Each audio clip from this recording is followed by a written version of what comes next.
영손과 기도. 찬미 예수님.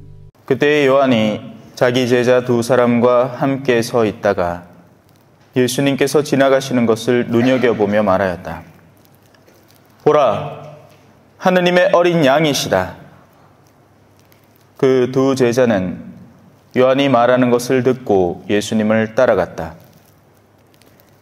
예수님께서 돌아서시어 그들이 따라오는 것을 보시고 무엇을 찾느냐 하고 물으시자 그들이 랍비, 어디에 묵고 계십니까? 하고 말하였다. 랍비는 번역하면 스승님이라는 말이다. 예수님께서 그들에게 와서 보아라 하시니 그들이 함께가 예수님께서 묵으시는 곳을 보고 그날 그분과 함께 묵었다. 때는 오후 4시쯤이었다. 요한의 말을 듣고 예수님을 따라간 두 사람 가운데 하나는 시몬 베드로의 동생 안드레아였다. 그는 먼저 자기 형 시몬을 만나 우리는 메시아를 만났소 하고 말하였다. 메시아는 번역하면 그리스도이다. 그가 시몬을 예수님께 데려가자 예수님께서 시몬을 눈여겨보며 이르셨다. 너는 요한의 아들 시몬이구나. 앞으로 너는 케파라고 불릴 것이다. 케파는 베드로라고 번역되는 말이다. 주님의 말씀입니다.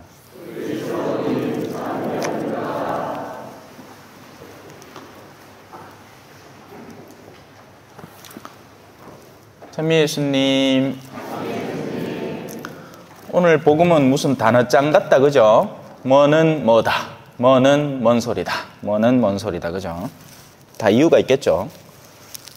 우리는 사물을 바라본다고 생각을 하지만 실제로는 그 사물에 대해서 내가 가지고 있는 인식을 바라보는 겁니다.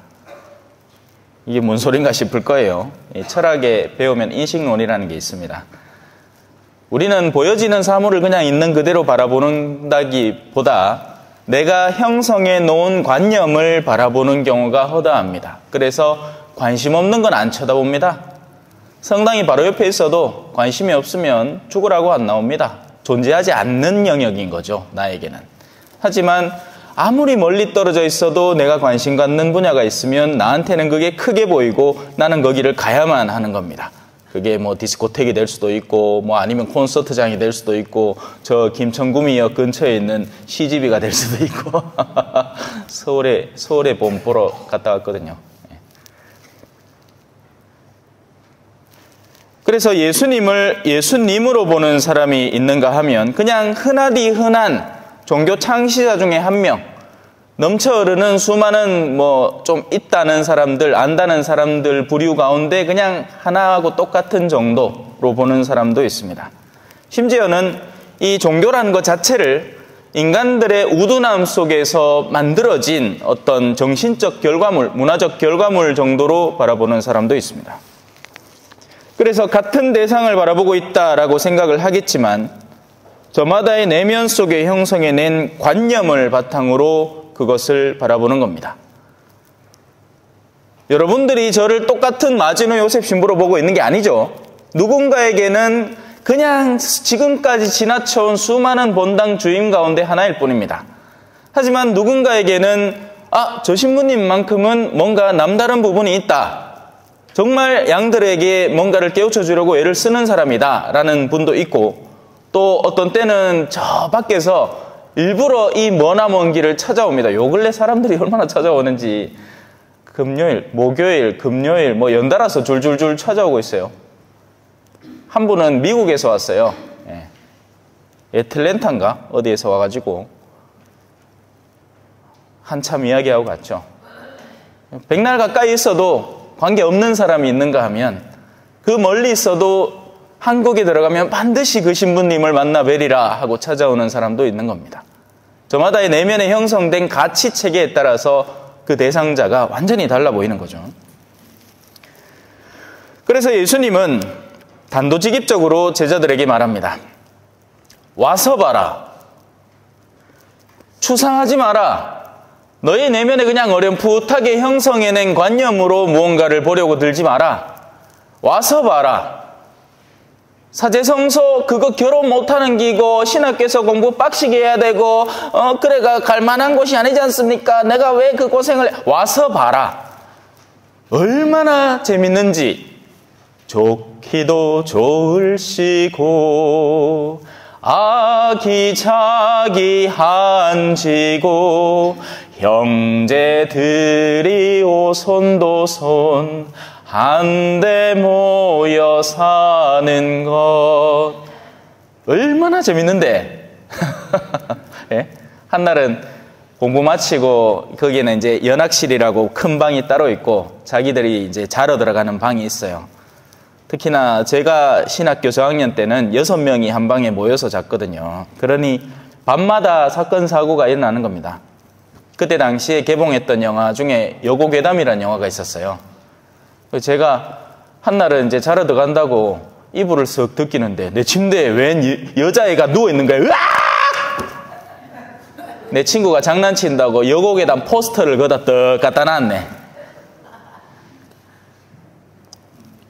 와서 보면 많은 것들이 달라 보입니다. 선교 생활도 우리가 그냥 막연하게 뭐 아프리카니 볼리비아니 이런 말 들으면 깨째째 하고 아이고 그 벌레 많고 추접고 더럽고 힘들고 와서 보면 거기에서만큼의 신앙의 절정을 다시 누리고 싶어서 돌아가고 싶을 정도입니다. 이 한국의 지지부진한 신앙생활과 딱딱하게 굳어버린 관념적인 신앙생활에 정말 속된 말로 토가 나옵니다. 버릇 때문에 하는 신앙, 습관 때문에 하는 신앙, 해야만 해서 하는 신앙, 뜨거움과 열정이 하나도 없는 신앙. 오늘 레지오에서 오셨어요. 레지오라고 다르지 않습니다. 예전에는 정말 레지오를 하면서 설렘이 있었고 뭔가 해야 되겠다. 뭔가 더 바로잡아야 되겠고 우리 종례를 더 복음화시켜야 되겠다. 이런 열정이 있었다면 지금은 목주기도 35단 바치십니다. 평일미사 몇 회. 이걸 보고라고 하고 앉았으니 전부 다 형식적인 것으로 점점 굳어져 가고 열정이 사라져 가는 거죠. 그러니 선교는 더 안 되는 거고 매력이 없는 종교에 누가 다가옵니까? 그런 가운데 젊은이들은 신천지니 어디니 여호와의 증인이니 아직도 거기에는 젊은이들이 버글버글해요. 젊은 사람들은 할 일이 필요하단 말입니다. 뭔가 열정이 있어야 되고 그냥 갖다가 잡아놓죠. 그리고 나서는 다 일꾼으로 변모시켜버립니다. 그죠? 푸닥거리는 다 시키게 만들고. 그러니 이제 우리 본당은 어때요? 그냥 그대로 늙어가는 겁니다. 예.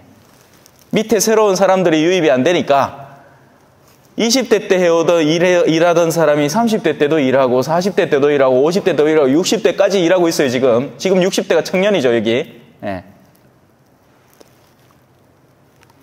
와서 보아야 됩니다. 특히나 미디어가 발달한 오늘날에 우리는 수많은 지식 정보들을 너무나 쉽고 빠르게 접한 나머지 와서 보려는 의지 자체를 상실해버렸습니다. 다 안다 그거 이렇게 얘기해버리는 거죠. 다 비춰주는 것 같으니까. 그죠? 네. 하나 결정적인 게 남미에는 이제 볼리비아 우유니 소금 평원이라는 곳이 있습니다. TV로 보면 정말 아름다워요. 하늘 어디가 하늘이며 어디가 땅인가 명경지수처럼 바닥이 하얀 소금으로 되어 있거든요. 그 소금밭에 1월 달쯤에는 비가 살짝 내린단 말입니다. 그러면 한 10cm, 5cm 정도로 물이 쫙 깔립니다. 완전 바닥이 거울이 되어버려요. 그걸 화면으로만 담아놓으면 이쁘죠. 근데 막상 가면 어떻게 되느냐? 두통, 치통, 생리통까지는 아니더라도 고산증, 고산병 때문에 거기 있는 것 자체가 24시간 힘든 겁니다. 다른 병들, 예를 들어 버스를 오래 타고 가서 멀미가 생겼다. 그럼 버스에서 내리면 회복이 되지 않습니까? 근데 거기는 해발 고도 3,500m 이상의 지역을 상시적으로 있어야 되기 때문에 느끼는 그 괴로움이 미친 듯이 다가오는 거예요. 그래서 화면에서만 보는 아름다움이 절대로 전부가 될 수 없는 거죠. 전혀 다른 현실이 펼쳐지는 겁니다. 우리는 그런 것들을 다 망각하고 그저 보고 들은 것만을 바탕으로 안다라고 착각하기가 쉬운 거죠. 교만해지기 쉬운 겁니다. 하나도 모르면서. 어르신이 된다는 건 그 어르신이 되어 갈 때 비로소 제대로 알게 되는 거죠. 예. 우리 다 추상하고 살았잖아요. 어르신들 이럴 끼다. 근데 막상 당해보지 않으면 모릅니다. 그죠? 예. 우리 여러분들 잘 알고 계실 거 아니에요? 예? 삶의 지혜로 이제 부딪혀가면서 내 자식들이 전부 다 나를 사랑해주고 내가 이렇게 고생해서 키워놨으니 나한테 막 애정과 사랑을 넘치도록 갖고 있을 줄 알았는데 아니지. 속에 든거라고는 당신이 나한테 지금까지 해준 게 뭐야? 이렇게 하고 앉았지. 찾아오도 안 하지. 전화도 한 통 안 하지. 가있기는 인자 섭섭해갖고 눈물을 줄줄 혼자 흘린다. 방구석에 앉아가. 그런다고 됩니까? 그 이전에 그들의 내면 속에 어떤 것을 내가 형성시켜 놓았나에 대한 올바른 반성이 곁들여야 되는 거죠. 24시간 돈 얘기를 해대시니 자식들의 내면에도 돈이 형성되는 게 당연한 것이고 그 돈의 기준으로 부모를 바라보니 이제 더 이상 돈 줄 구멍이 안 나오는 것이고 그러니 가치 없는 인간 존재가 되는 것은 뻔할 뻔째 아닙니까? 하지만 신앙을 심어줬던 자녀라면 내가 부족함이 있어도 너희는 부모님을 공경하여라 라는 십계명의 말씀을 지키기 위해서 하느님의 뜻을 사랑하기 위해서 그분들에게 다가서는 거죠.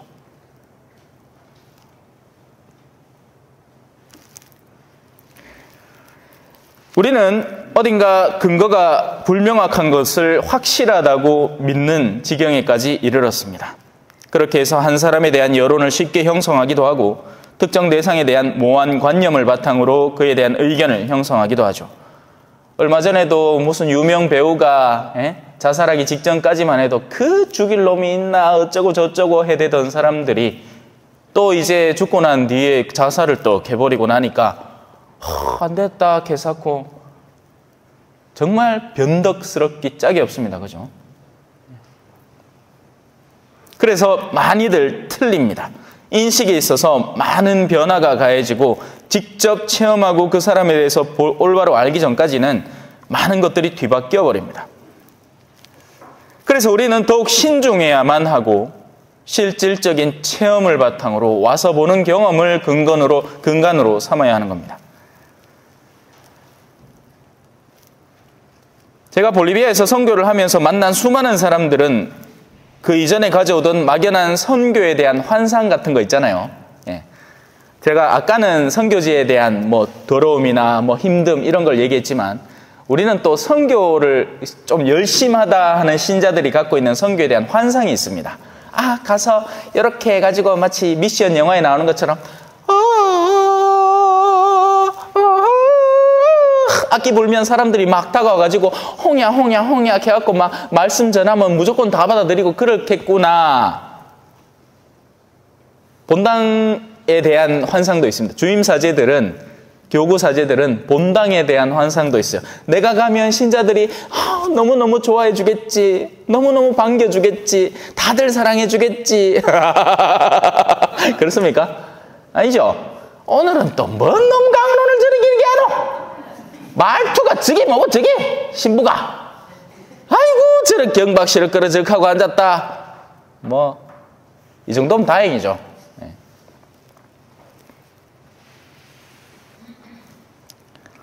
그래서 제가 직접 체험한 사람들의 현실은 제 선교에 대한 환상을 깨뜨리는데 충분했습니다. 선교지는 현실입니다. 많은 것들을 현실적으로 준비해야 되고 그리고 맞부딪히고 이겨나가야 합니다. 8년이라는 시간이 그냥 흐르지는 않았겠죠. 하루하루 견디고 고난 속에서 그리고 작은 보람과 기쁨들을 추수해가면서 견뎌왔던 겁니다. 혼인도 마찬가지예요. 꿈꾸던 혼인과 현실의 혼인은 완전히 다르고 꿈꾸던 노년의 생활과 현실의 노년의 생활은 다르죠. 자녀 리스크 들어봤습니까? 이제 좀 안정돼가 그래 뭐 요 정도 월급에 요 정도 먹고 살면 되겠다. 목돈도 조금 만들어놨고 하는데 첫째 아들 득 들어가고 아버지 한 번만 도와주시면 내가 다시 재기할 수 있습니다.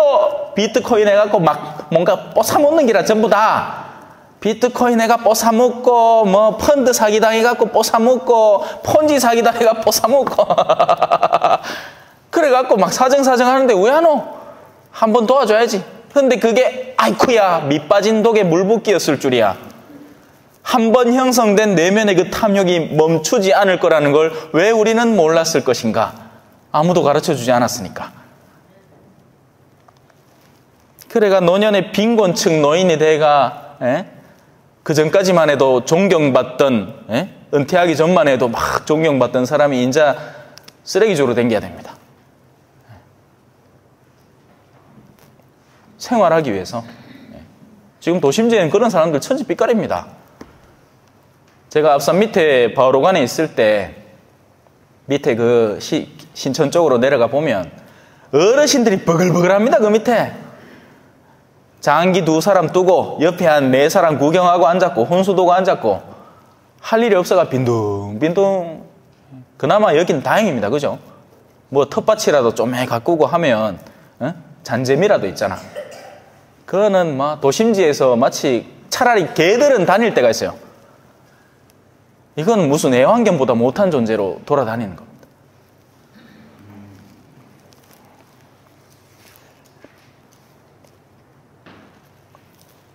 그래서 우리가 갖고 있는 신앙이라는 것은 추상적으로 관념을 형성해서는 안 됩니다. 우리가 갖고 있는 신앙은 부딪혀야 하는 것이고 그 부딪힘 속에서 하느님과의 구체적인 체험과 만남을 키워나가는 게 우리가 갖고 있는 신앙입니다. 신앙은 절대로 추상적인 사고의 결과가 아닙니다. 제가 아는 신앙은 분명한 현실이고 맞닥뜨림이고 만남이고 그 경험의 결과입니다. 저는 용봉의 어르신들을 잘 알고 있습니다. 매주 목요일마다 미사 마치고 갖고 차 한잔씩 하면서 도란도란 이야기를 하다 보니 정이 들 대로 들었죠. 오늘 이 부분은 이따가 세례를 줄 건데요. 제가 아내를 세례줬고 2사람을 혼인시켰고 이제 자식을 세례까지 시킬 건데 솔직하게 얘기하면 아직도 모르겠어요. 만남이라는 것을 제대로 해본 적이 단 한 번도 없습니다. 그 집에 가서 숟가락을 들어본 적도 없고 그 가게는 자주 찾아갔지. 닭 먹으러. 그래서 우리 어머니는 제가 잘 압니다. 어머니가 원하는 것은 제가 다 들어드릴 수 있어요. 어떤 신앙생활을 하고 어떤 고민이 있고 어떤 따뜻함을 지니고 있는지를 잘 알기 때문에 그렇죠. 사실 오늘 세례는 그렇게 준비되는 겁니다.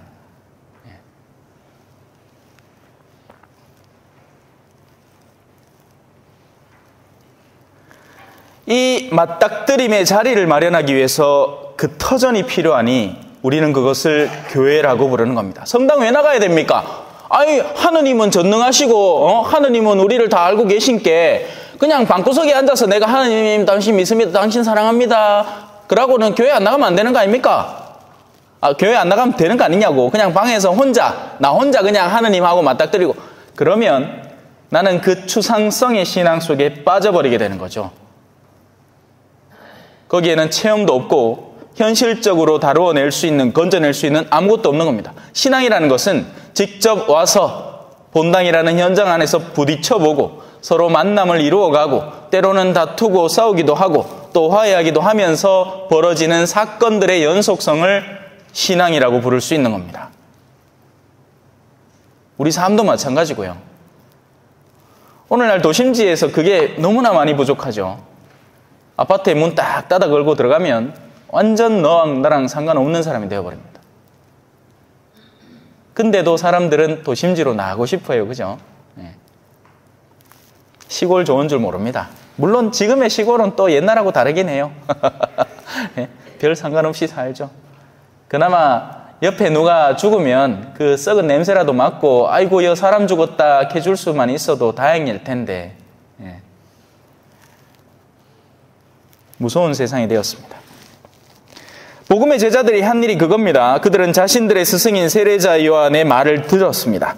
추상적인 내용을 들은 거죠. 세례자 요한의 관념이 자기들에게 흘러들어왔습니다. 하지만 그들은 거기서 멈추지 않습니다. 그 관념을 뒤쫓아서 예수님을 만나고자 하죠.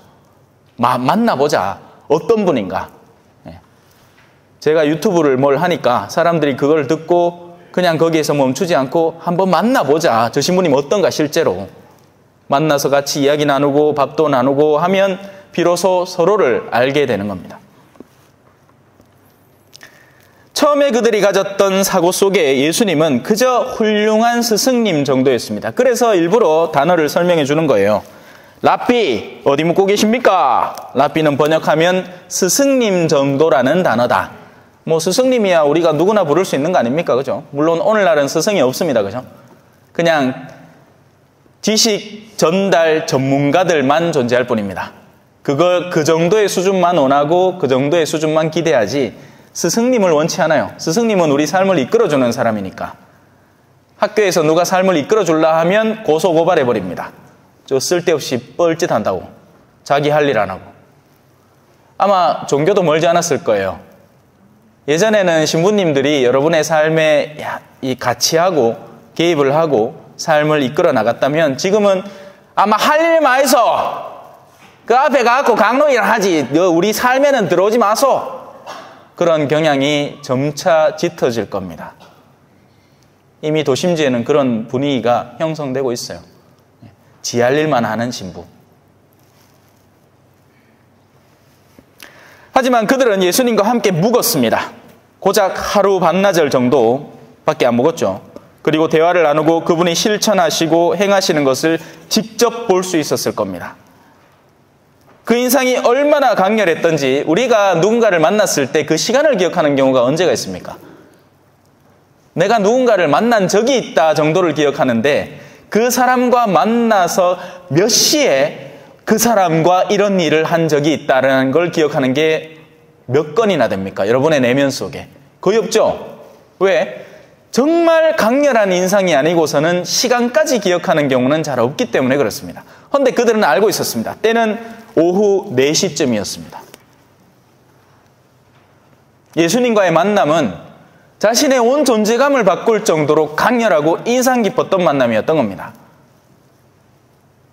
그분이 가난한 이들을 다루는 모습, 그분이 실제로 행하는 거룩함의 표징들, 그분이 이루는 기적의 여러 가지 단편들은 그들의 내면 속에 강렬한 인상을 남기고 그들의 내면 속 인식을, 사고를 총체적으로 바꿔버린 거죠. 그리고 돌아와서는 이제 뭐라고 합니까?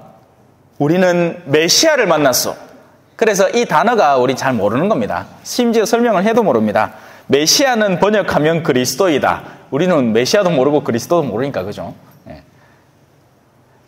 어느 정도 나는 이등병을 만났어 하다가 돌아와서는 그 사람 알고 보이기네 장구이요 하는 거하고 똑같죠. 이것도 별로 느낌이 없다. 메시아라는 단어는 정말 그 당대 이스라엘에게는 그들 온 민족이 기다리고 고대하고 수천 년을 기다려오던 그들을 구원해 줄 수 있는 정말 어마어마한 분에 대한 느낌을 담은 단어이기 때문에 그렇습니다. 우리나라는 그런 단어가 없잖아요. 이미. 우리가 무슨 대통령을 존중합니까? 안 그래요?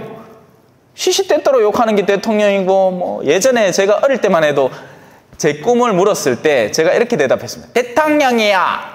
근데 쪼매진하고 나 있기네. 그 두 사람이 법정에 떡 서가 수갑 떡 차고 이래 떡 있는 거 보이기네. 대통령 되면 안 되겠는기라. 그나마 남아있던 거는 이제 복사 서면서 옆에 쳐다봤던 신부님. 아, 신부님은 존경스럽다. 되고 싶다. 그 꿈을 놓치지 않고 꾸준히 이어왔던 거죠. 물론 그동안 신부님 잘 만났으니까 그랬겠지. 또 안 가고 또 어머니 신부님 만나서 하기야 다양한 신부님을 만나기도 했어요. 네. 틈만 남아 그때 이제 아니다 이런 얘기하면 누군지 알겠다. 하여튼 존경스러운 신부님도 계셨고 존경스럽지 않은 신부님도 있었습니다. 네. 하지만 그 가운데서도 타산지석이라 하잖아요.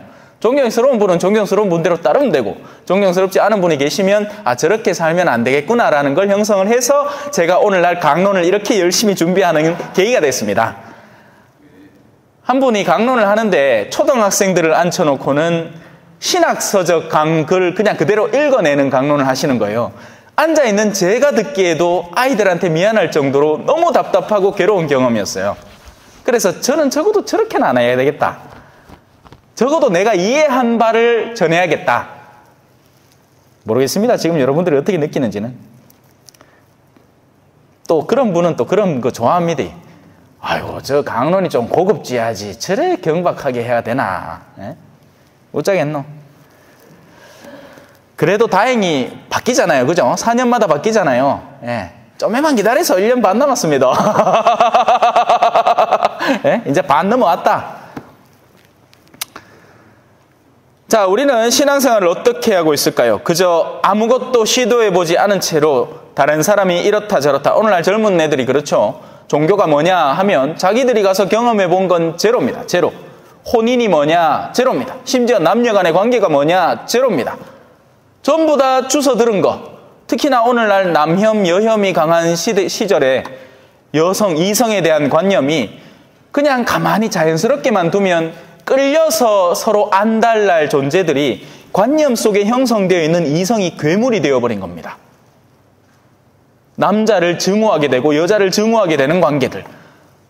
또 부모 세대를 자기들이 살아보지도 않고 자녀를 키워보는 기쁨을 누리지도 않은 채로 자식에 대한 관념을 형성하라 하니 어떻게 됩니까? 자식은 돈 쓰이는 존재, 나를 피폐하게 만드는 존재로만 인식이 되어 있는 거예요. 그래서 안 낳으려고 하는 거죠. 당연한 겁니다. 이건 너무 당연한 거예요. 내가 싫은 걸 내가 왜 낳습니까? 내가 싫은 행위를 내가 왜 합니까? 결혼이 나한테 손해만 가져다 주는데 그걸 왜 하냐고요. 근데 그게 아니란 말이죠. 삶은 다채로운 경험들과 다채로운 이 기쁨과 슬픔이 혼합되는 가운데 얻어지는 결과물이잖아요. 혼인이 처음에는 당장 힘들 수 있지만 노년에 되어서 정말 다른 외로운 놓친애들이 방구석에서 고양이 5마리 키우면서 그 고양이 똥냄새 풀풀 풍기면서 살 때 나는 그래도 옆불떼기에 그래도 한 명이라도 있는 기야. 여보야, 그래 그동안 힘겹게 우리 잘 지내왔다. 남은 시간도 투덕투덕 하겠지만서도 그래도 또 한번 잘 살아보자. 익할 때 느끼는 보람을 어떻게 젊을 때 느낄 수 있겠느냐고. 안 그래요? 나는 안 늙어봐서 모르겠다. 내 인자 늙으면 알려져 있어 또. 예? 이건 구원에 있어서도 마찬가지라고요. 살아있는 모든 시절들이 고난처럼 느껴지니 구원에 대한 감미로움을 우리는 절대로 체험하기가 쉽지 않죠. 하지만 그걸 겪은 분이 우리에게 알려주고 계시니 그분이 우리의 메시아시고 구원자이신 예수님인 겁니다. 그 삶을 대신해서 살도록 사제들이 있는 거고요. 그래서 사제들은 평균치의 삶에서 벗어나서 독신을 유지하면서 교회에 헌신하고 신앙에 충실하면서 여러분에게 맛을 보이려고 애를 쓰는 거죠.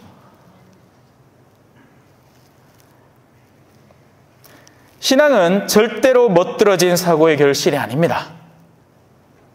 신앙은 피를 흘려가며 자신이 믿는 바를 증거한 이들의 바탕 위에 세워져 있는 겁니다.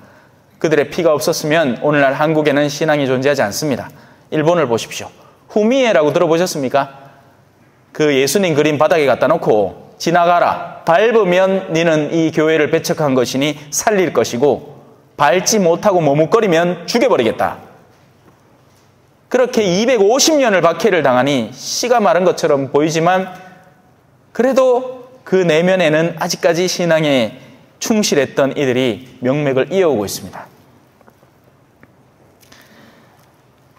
그 결과로 베드로 사도라는 존재는 예수님으로 인해서 예수님은 단순히 정보를 통해서 사람을 보지 않으니 예수님을 눈여겨보며, 오늘 눈여겨보며가 2개 나와요. 요한이, 먼저는 세례자 요한이 예수님을 바라볼 때 예수님이 지나가시는 것을 눈여겨봅니다. 그리고 예수님께서 시몬을 바라보실 때 시몬을 눈여겨봅니다. 저도 마찬가지겠죠. 여기 계신 우리 신자분들 가운데 제가 눈여겨보는 분들이 있습니다. 아, 저분들은 언제 어디에 갖다 놔도 정말 자신의 일을 충실히 할 분들이구나. 우리 꼬맹이들 가운데서도 제가 눈여겨보는 분들이 있죠. 우리 채연이 머리 깎았네. 눈여겨보고 있단다. 신부님이. 그래요. 이런 애들 가운데 또 혹시 압니까? 그죠? 성소가 태어날지. 예. 지금은 아니라고 할 수 있어요. 예. 사람이 일이 어떻게 되는지 모르는 겁니다. 그래요. 과연 우리는